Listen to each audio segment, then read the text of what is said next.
Hi friends, இன்றைக்கி டே 4 match India versus New Zealand பக்காவாக start பண்ணிச்சு. வேறு லெவலில் சம்பவம் பண்ணியிருக்காங்க. ரிஷப் பந்தும் சர்ஃப்ராஸ் கானும் சூப்பரான பார்ட்னர்ஷிப், வேறு லெவல் பார்ட்னர்ஷிப், பயங்கரமான பார்ட்னர்ஷிப் பிடிச்சிருக்காங்க. சர்ஃப்ராஸ் கான் 150 ரன் ஸ்கோர் பண்ணியிருக்காரு. ரிஷப் பந்த் 99 ரன் ஸ்கோர் பண்ணியிருக்காரு. சர்ஃப்ராஸ் கான் சரியான மேட்ச், சரியான பிளேங்க, சரியான ஸ்டார்ட் கொடுத்துருக்காரு. பயங்கரமான ஸ்கோர் பண்ணியிருக்காரு. ஸோ ரிஷப் பந்தும் அதுக்கு ஈக்குவலாக வந்து பார்ட்னர்ஷிப் பில்டப் பண்ணி சரியான மேட்ச் விளாண்டுருக்காரு. ஸோ பக்காவான ஒரு மேட்ச் வந்து இன்றைக்கி வந்து பக்காவாக விளாண்டுருக்காங்கன்னு சொல்லலாம். இந்தியன் டீம் அந்த அளவுக்கு வந்து பெர்ஃபார்மன்ஸ் பண்ணியிருக்காங்க.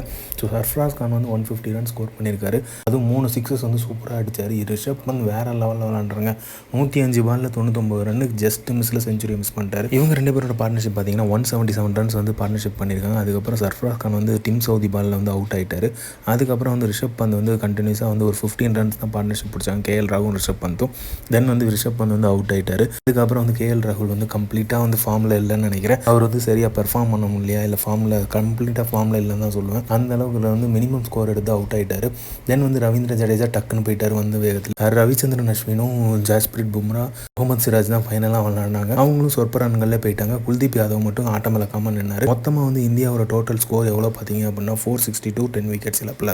அதுக்கப்புறம் நியூசிலாந்து பேட்ஸ் வந்து களத்தில் இறங்கினாங்க. ஆனால் 4 பால் தான் போட்டாங்க. அதுக்கப்புறம் வந்து லைட் இஸ் பத்தலான்னு சொல்லிட்டு ஸ்டாப் பண்ணிட்டாங்க, கால் அப் பண்ணிட்டாங்க மேட்ச் டே 4. ஸோ வந்து நியூசிலாந்து வந்து 107 ரன்ஸ் எடுத்த வெக்ட்ரி அப்படிங்கிற டார்கெட்டோட நாளைக்கு வந்து ஃபுல் டே விளையாடுவாங்க. ஸோ இது வந்து எளிதான ஸ்கோர் தான் சொல்லுவேன். இது எப்படி வந்து இந்தியன் டீம் வந்து டிஃபெண்ட் பண்ணும் அப்படிங்கிறது தெரியல. ஸோ ஈஸியாக வந்து நியூசிலாந்து வந்து ஸ்கோர் பண்ணிடுவாங்க. பட் இந்தியா டீம் வந்து பவுலிங் வந்து டிஃபெண்ட் பண்ணிட்டாங்க அப்படின்னா வேற லெவல் தான். ஏன்னா 46க்கு இந்தியா அவுட் ஆகும்போது நியூசிலாந்து 106க்கு அவுட் ஆகிறதுக்கு சான்சஸ் இருக்குது. ஸோ பொறுத்திருந்து பார்ப்போம் நாளைக்கு டே 5 எப்படி அமைய போகுது அப்படிங்கிறது.